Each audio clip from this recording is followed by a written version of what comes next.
Hey folks, Eric here from DirtyOldSneakers.com, and this is the fifth in the series of new videos about the New York City Marathon that I'm making this year. So check back often to see when new videos are posted. I put links to the other videos that I made over the years in the description of this video, and if you haven't seen them yet, I think that it would be worth your while to check them out, whether this is your first time running or your 10th. So what are we talking about today? We're talking about the crowds and where to watch. So runners like me find that the crowd not only helps get them through some of the tough parts of the course, but add in someone that you actually know, and it can be like a shot of adrenaline.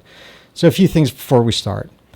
One, for some reason, and I can't explain it, it's going to be easier for you as the runner to find your spectators and virtually impossible for them to find you. Now, let me repeat that because this is a question I get asked more often than any other, well, along with the P in the Verrazano Bridge. It's easier for you to find them than for them to find you.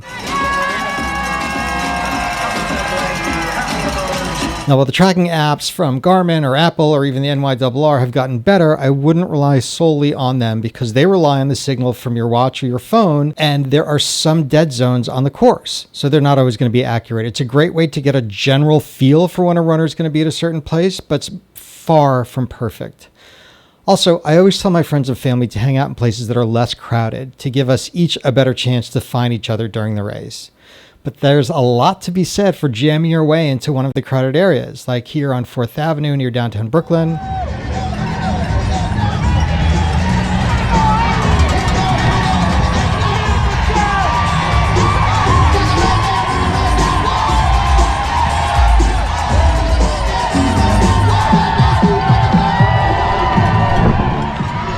Here in Williamsburg.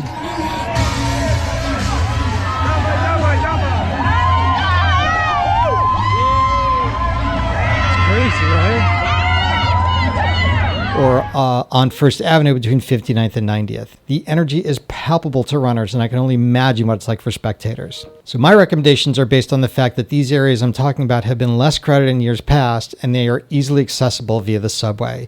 So grab yourself a Metro card, load it up, and get ready to hop around the city like it's your job. My wife once said that it was like her own personal marathon trying to get to all the different places to see me, because I sent her all over the city. So let's talk about Brooklyn first. 4th Avenue.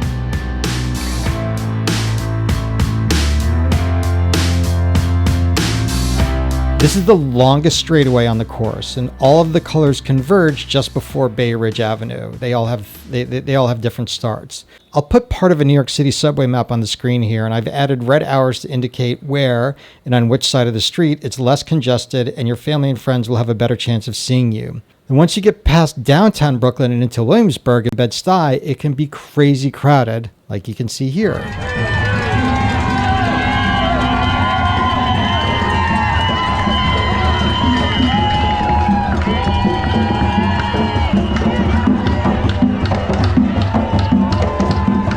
There are parts that thin out in Greenpoint that are easy to get to, as you can see on this map.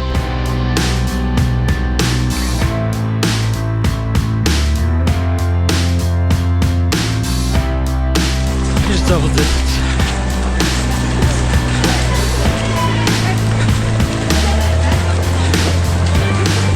This brings you up to the Pulaski Bridge and into Queens.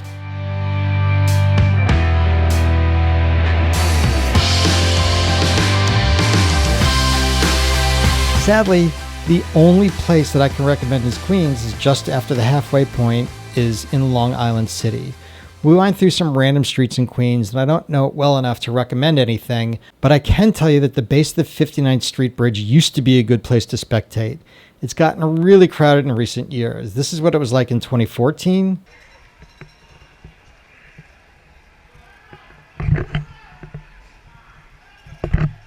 And this was 2017.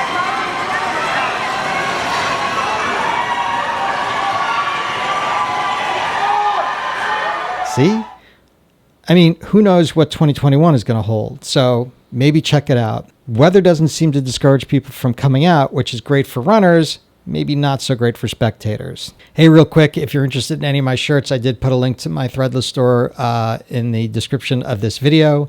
If you're a runner running NYC, don't forget to get your shirt for taking the train, to the boat, to the bus, to the bridge, to run to the park. Now, once you're over the 59th Street Bridge and into Manhattan, I always tell folks to start to spectate somewhere on First Avenue above 100th Street, but before the Bronx.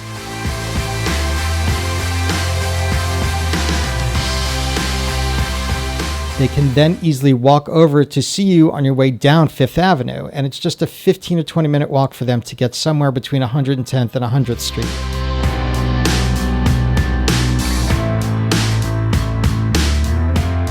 The closer you get to 90th, the more congested it gets. This is where we as runners enter Central Park for the first time. Now, inside Central Park, south of 85th Street, and Central Park South into Columbus Circle are detailed in these maps that I'm showing you. You can see where to enter the park and where to stand to watch. Surprisingly, as you can see here, the crowds are pretty sparse in the southern end of the park.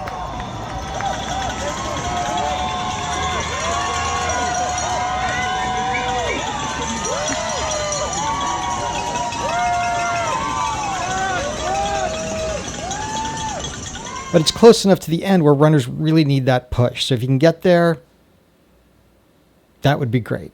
In recent years, the park has gotten a lot more crowded, so it may be even worse this year, or maybe not. At any rate, Central Park South, also known as 59th Street, is great depending on what time of day your runner will cross. Earlier is super crowded, but then it thins out later in the day.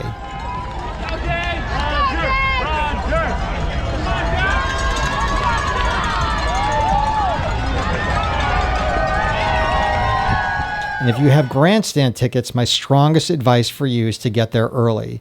Since Boston, security is crazy and the checkpoints take a while to get through. And if you're going to expend all that energy to get there, you want to make sure that you get there on time to see your run across. That's about it for this one. Make sure you check out the videos linked below and to hit subscribe and the bell next to it so you get notified when I put new videos up each week, every other week, every third week. It's 3 weeks until the marathon, so there's probably 1 or 2 more of these coming. Anyway, thanks for tuning in, folks, and I'll see you next time.